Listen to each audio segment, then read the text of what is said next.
Broadcasting from the business capital of the world, this is the Podcast Business News Network. If you are one of those people, when confronted with speaking, you have to speak to your boss, you have to speak to some employees, and you just kind of clam up, you feel uncomfortable. We want to talk about that today and give you that confidence and make you feel better. And she is somebody that has helped so many over many years with stuttering challenges. And she's back with us today. Anna Deeter is here with livestutterfree.com. Welcome back. How are you? Thank you so much for having me, Stephen. I am great. And as I already said, I'm alive.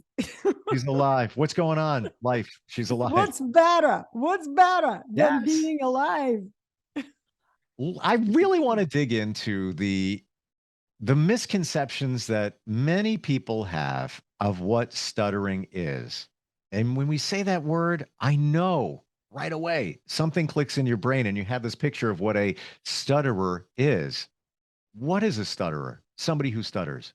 A stutterer is a person who still hasn't learned how to use his or her speech instrument in the correct way for accurate and simple, easy word production. This person still doesn't know that he or she has a totally normal speech instrument, but the way he or she uses this instrument is wrong. It's just like whenever we are beginning to learn to do something new, it's normal we're making mistakes. Our first steps are always mistaken. But the more we go through the process of learning, the easier it becomes, the more control we have over our muscles that we use to perform this action. And we become masters of performing of this skill, right? We build our skills. So people who stutter are this kind of people. They're still new to speaking. They're still like children. Their speaking skills are very immature, very immature. However, the problem is that they believe that they are sick, that they have some kind of a mysterious, misunderstood condition called stuttering, that they, people who stutter, are very special. They're not like all other people. Other people, yeah, they can speak well, but for some mysterious reason, they, people who stutter. They can't do it. And this is a problem. This goes against everything that most people think, because many think when somebody is stuttering, it's this, not this, that's creating the issue. Exactly. And actually, this is both. But it all begins with our body. When we cannot move our body in the way other people are moving it, normally, naturally, what do? You just do it again. You observe carefully whatever the person is doing carefully, and you mimic, you imitate the same action with the same part of your body. And guess what? You begin doing it in exactly the same way. Because the bottom line, if you have the same muscle, of course you can learn to move it in exactly the same way. You know, I just had a thought, Anna, and the visual to illustrate this. If you look at somebody who does ballroom dancing, fluid, fantastic movements, you know, maybe they're dancing with somebody else and it's just amazing. Sometimes they were taught, sometimes they can do it naturally. They just have that rhythm. They move. And then you have somebody that really can't dance and they're out there and they're awkward and it's just not working. It almost sounds like that's somebody who stutters.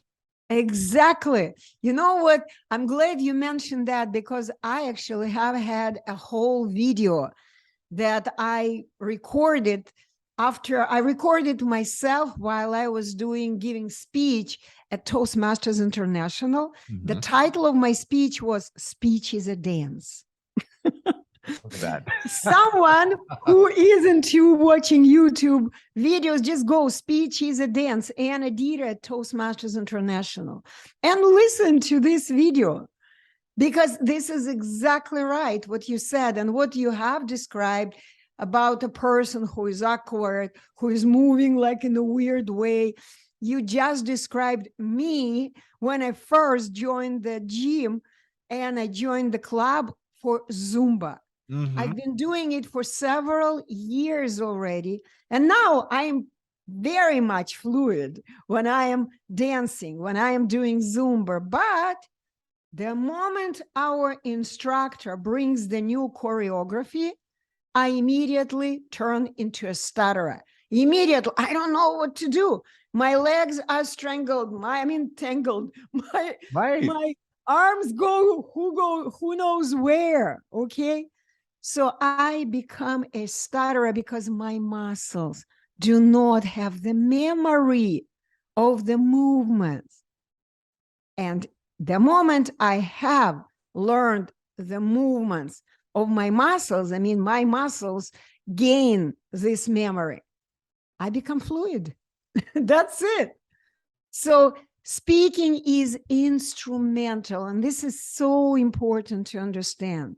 It's instrumental action. It's not something we're born with.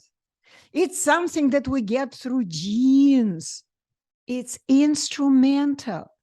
We all must learn it. And we learn how to move our speech muscle, which is the tongue. People are very often, I communicate with people who stutter, and when they come to me and I point to my tongue, they go, "Huh? The tongue?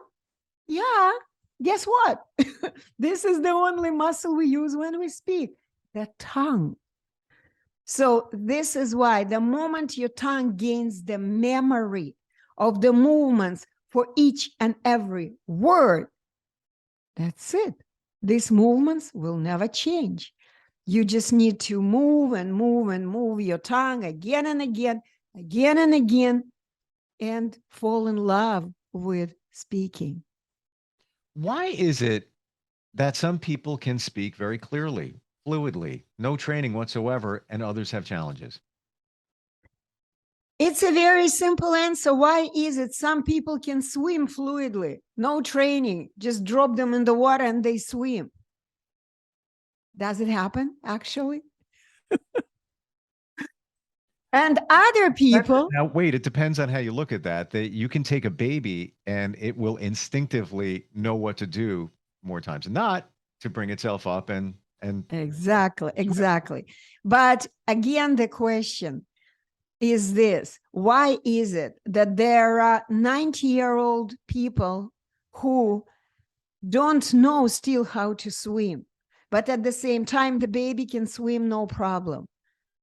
The baby that the parents, for example, teach how to swim, and this baby can swim like a fish. Why? Because speech is not a speaking skills or any muscular skill. It's a skill that we need to learn.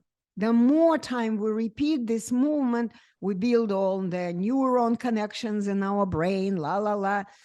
And that's it. We just do it again and again. Why some people learn and other people don't? There could be thousands of reasons, millions of reasons. We all live different lives. But in case of people who stutter, I can tell you why. We live in a crazy world.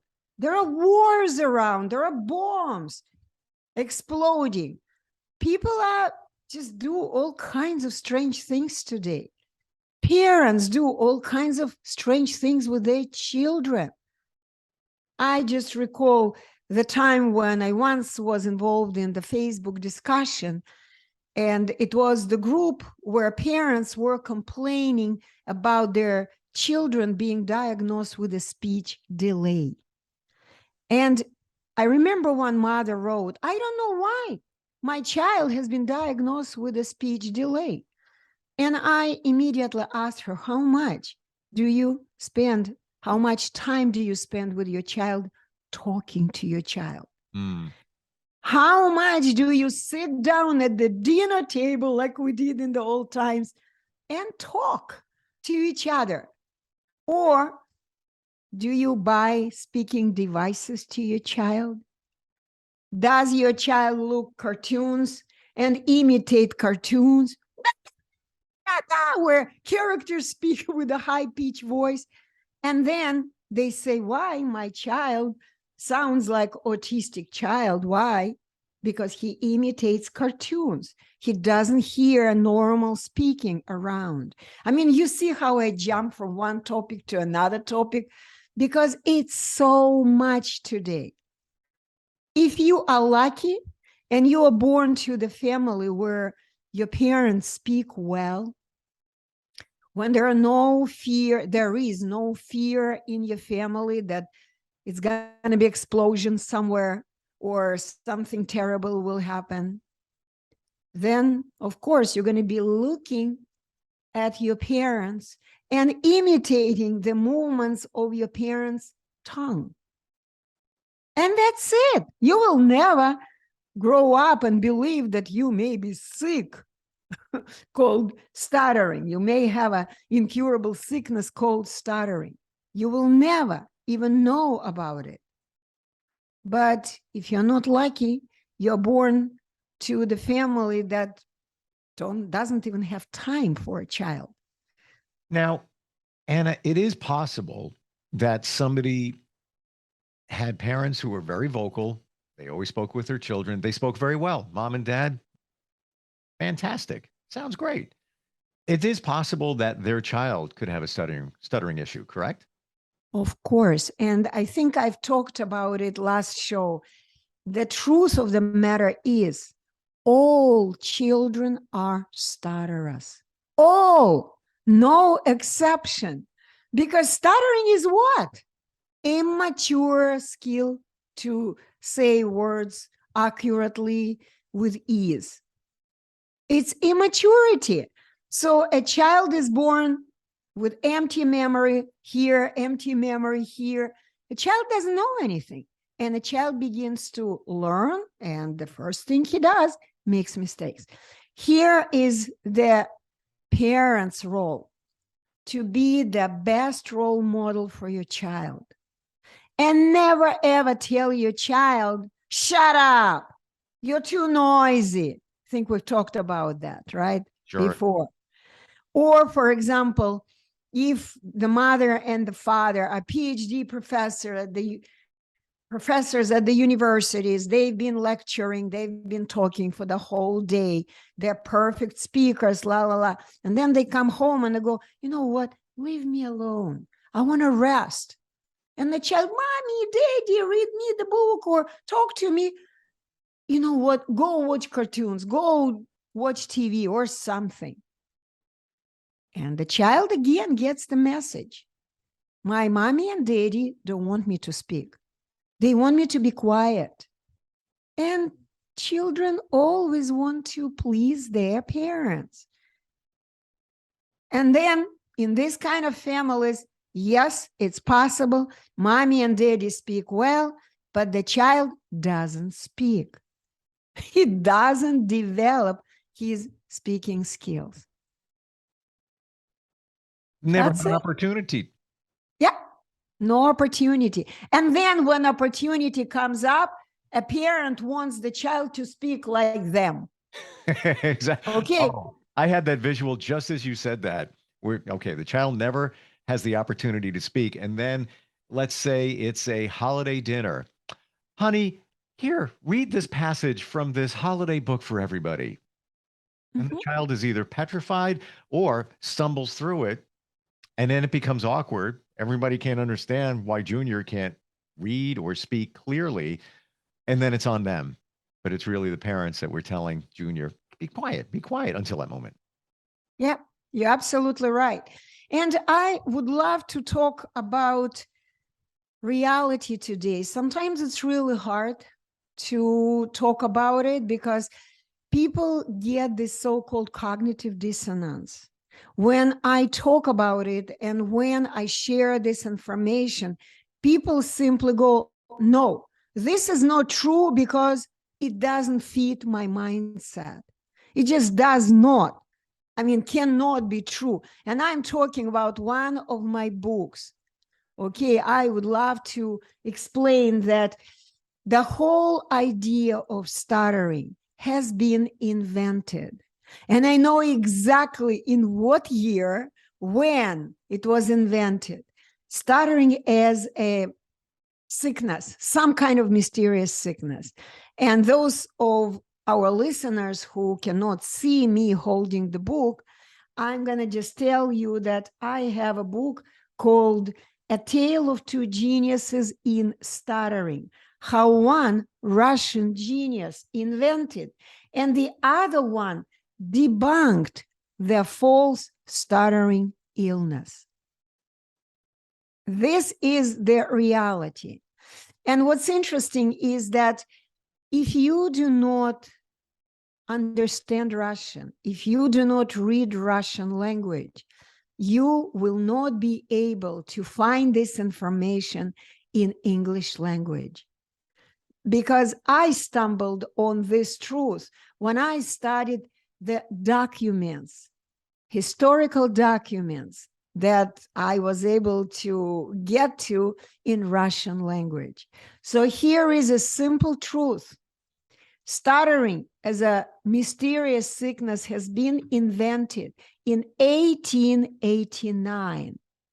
1889, and a gentleman who was financed to invent this mental illness or whatever, psychological illness, whatever they call it. He lived in capital of Ukraine. Today, everyone knows that there is such a country, Ukraine. Capital of Ukraine, the city of Kiev. By the way, my father was born in the city of Kiev.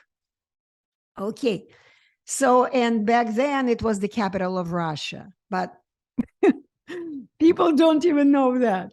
So the bottom line, this man was financed to invent all kinds of mental sicknesses.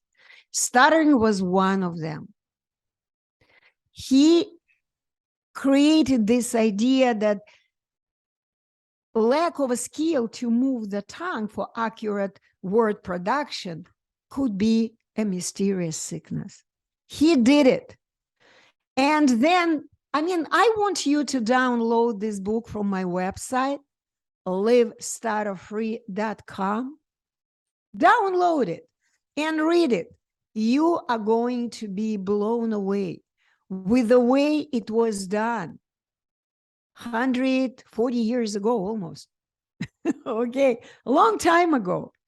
And since that time, this organization, I don't know what kind of organizations. By the way, this gentleman was part of the Freemason organization. He was there. Okay. In Russian, you can find it all. So the bottom line, I just found amazing information about this person, about his personality. He actually was he was a psychiatrist, not a speech professional. He was a psychiatrist, and he also was a dirty politician. And I got to double check here. This is a true story. Yep. This is a true story, but in order to double check, you got to read my book or read Russian language. Because yes, if you are Russian, you can put his name, Ivan Sikorsky, you can put this name in Google in Russian language, and yes, you can find this information. But in English, go to Wikipedia, his name is not even in blue, you know what I mean? It's not even a link. The only information you can find in Wikipedia, if you go and search for his son's name, Dmitry Sikorsky. And many of our listeners may be familiar with this name because Dmitry Sikorsky was an inventor of the first Exactly. Sure. For military services, for killing people again. The same family. Okay. Yes, and if you go and look for Dmitry Sikorsky, yes, the name of Ivan Sikorsky will be there, but they're gonna just say that he was a psychiatrist. That's it. They don't say that he was the father of stuttering, and that, I mean, in this book, I explain how it went. It started in Russia, and then how it continued in the United States of America. Who were the founding fathers in the United States of America? I know exactly when people who started, a group of people who started, learned to be speech therapists, and how they just were financed to start all the stuttering foundations, stuttering associations. I mean, it's fascinating. So this individual, all these years ago, created the fallacy that stuttering is a mental illness. Mhm, And mhm. that's where it perpetuated all these years. And then you see it in media and TV shows.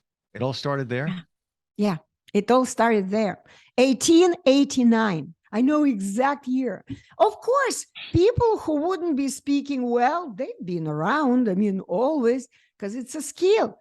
And yeah, there are people who speak more or less, and there are better speakers, worse speakers. This is the case, just like anything else. There are better swimmers, worse swimmers, better dancers, worse dancers. But not to learn how to dance, how to move your muscles and tell to the world that this is a sickness. Hmm. This is a crime against humanity. This is my understanding. But it's really hard for people to take, really hard. Because, I mean, when I talk about it, people don't believe it. People don't believe that someone out there wearing the white robe may not have their interest in his heart or her heart. Maybe they do, but they don't know. The story that I'm telling you, speech therapists, speech pathologists, psychologists, they're not aware of this. They also don't know, because in all these years, the whole industry has been invented. The whole industry. I can't It's imagine being in those times, let's say the late 1800s or the early 1900s. Now we have, you can Google, you can search, you can learn. But back then, it must have been so horrible where this was perpetuated, and there's Johnny and he can't speak fluently, and he's a freak. Something wrong And with you know what? If Johnny cannot speak fluently, nobody would tell him that he was sick. Nobody. They would just say, go learn words. That's it. I mean, this is natural. You don't know how to move your tongue to say the word. Even today, for most of us, this is not a problem. And thank God to Google Translate today. If I don't know how to say the word in English language, of course, I speak English as a second language. I'll just open Google Translate. I'll just enter the word, listen how it sounds, move my tongue to mimic it, and that's it. I'm not sick if I don't know how to move my tongue. But people believe that. We have about a minute left. Let's tell everybody if they are experiencing challenges, making sounds, the confidence that you have when you speak clearly, or maybe you know somebody, maybe it's your child. Where does it start? Livestutterfree.com. Somebody goes to the website, and where does it begin from there, Anna? Livestutterfree.com.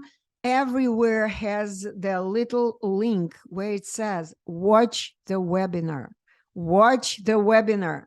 So click on this link, register for watching the webinar, and I do recommend watch the whole thing, because this is the truth that will completely change your life.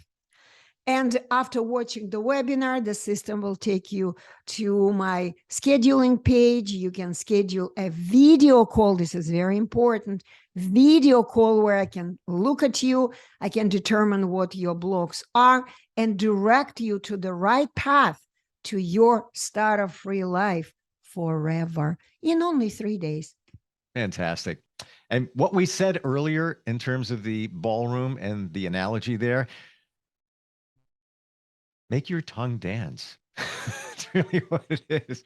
But in order to do that, you got to know what the dancing movements are. You got to know that. You got to Absolutely. train your tongue. If you put me on a ballroom floor right now, it's not something you want to watch because I can't. I know I can't unless I have the training. Exactly. We can do anything if you have the training.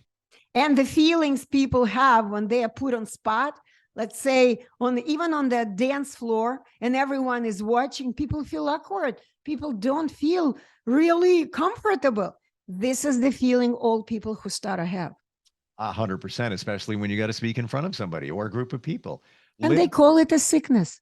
They call it incurable illness. So wrong. LiveStutterFree.com. Anna, great having you on again. Thank you for having me. See you next week. Are you looking for even more of the podcasts and hosts that you love? The Podcast Business News Network is proud to announce that you now have even more ways to listen live. Check out the MyTuner Radio, online radio box, and Simple Radio apps on iOS and Android, or find us online. Search for Business News Network on mytuner-radio.com or search Podcast Business News Network on streama.com and onlineradiobox.com/US. Take your podcast on the go and don't miss a minute of the action.